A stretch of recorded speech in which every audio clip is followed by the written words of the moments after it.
Death and its conception are absolutely hollow. No aquatone comes to the mind. It is surreal that what we humans think is what we actually see is what we really believe in. But what we cannot see, we by far have no faith in it. But what we actually see and believe, is it genuinely true? Like, we do not question our reality. Not everything is certainly the truth that we see. Here's a hypothetically fictitious story of Melione.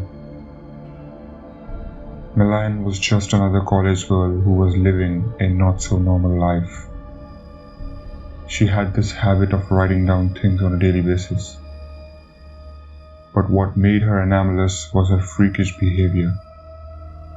She was bewildered in her own thought processes. Reading Sumerian books and novels were her daily course.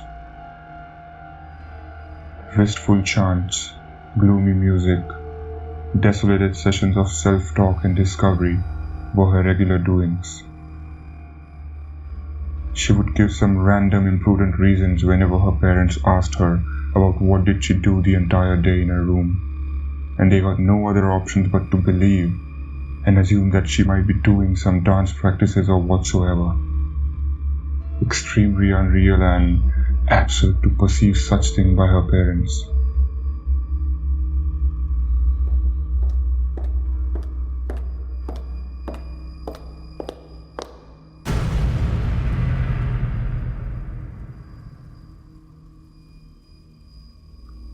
Until now, you might be thinking that she's a crack-brained, lonely, and a heck of a depressed lady, and just a daily writer of her own life.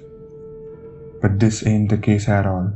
What will blow your mind is the fact that she's suffering from a multiple personality disorder. At the first sight, she's just a normal girl who's studying cybersecurity. Strange, isn't it? And as the tables turn, she's an absolute horror. The only thing that she's afraid to lose was her diary, not even her life. The fact of the human birth has fascinated her to an extent where she is on a journey to know what most certainly may happen when we actually die, and she needs to pen it down. Is it a stop to all the worldly happenings, or just another doorway to the light of the next possible creation, and the cycle goes on and on? These questions made her feel depressed as she's into her other phase. But what's more absurd to know is that she remembers everything she did in her dark phase, which is making her life far more troublesome. Being a tech nerd, she's already deep into the world of the grey areas, the dark web. Just another day into her life. Monsoon is at its peak. It is pouring heavily.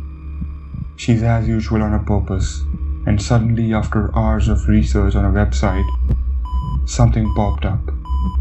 It was not just another website that gives you information, but perhaps maybe the one she might always wanted to have. A second passed and she clicks on it. A dynamic force hits up the entire room.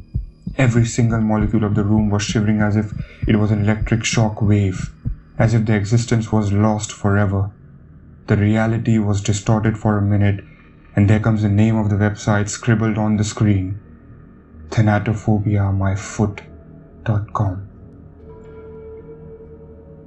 The tagline said, and I quote, "Death isn't fearful anymore."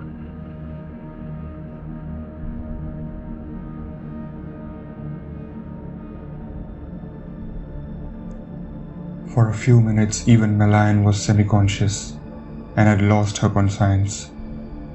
But after some time, everything came back to normal, and she remembered what kind of stuff she was into. She instantly surfed it and was done and dusted within an hour reading it. As she had completed reading whatever she had read, there was a quirky smile on her face. She had begun with the normal routine of the daily sessions of the grim, She was in a state where even her ontic was blurring. Transcendence was at its peak. The room had become a home to misery while she was still enjoying in complete euphoria. As the witching hour passed, the 3 a.m., another stroke happened, and this time it was hell lot more powerful and destructive, and there was no difference to her state. She was almost traveling through all the events that she had faced. Eventually Melione even got to see her own body. Her room, everything was messed. Walls were scratched with symbols of pain and demise. No one seemed to be in a lively presence, and most certainly she began to feel the vibrations of vacuum, the sense of nothing, absolute bluntness. Everything was out of control. There was nothing left to be explored, and all she could see in front is a gigantic cycle of unending life to it.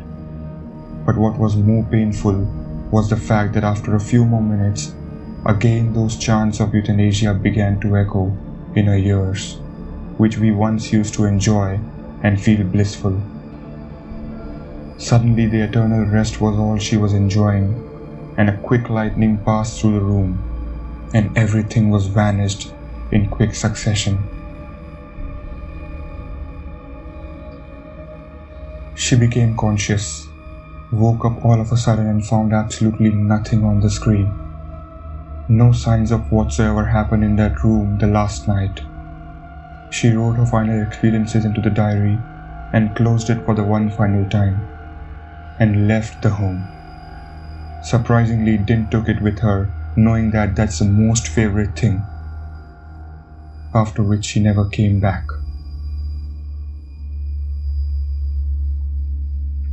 After a few hours, as her mother came into her room to look for her, she found just a diary on her table. The entire diary was blank, not a single word in it, but just a line at the last page of the diary: "ThanatoPhobia, my foot."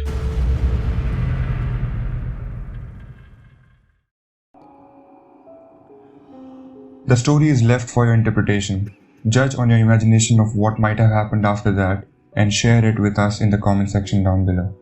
If anything in this one made you angry or offended or whatsoever, please just ignore it as it's fictitious, and thank you for listening.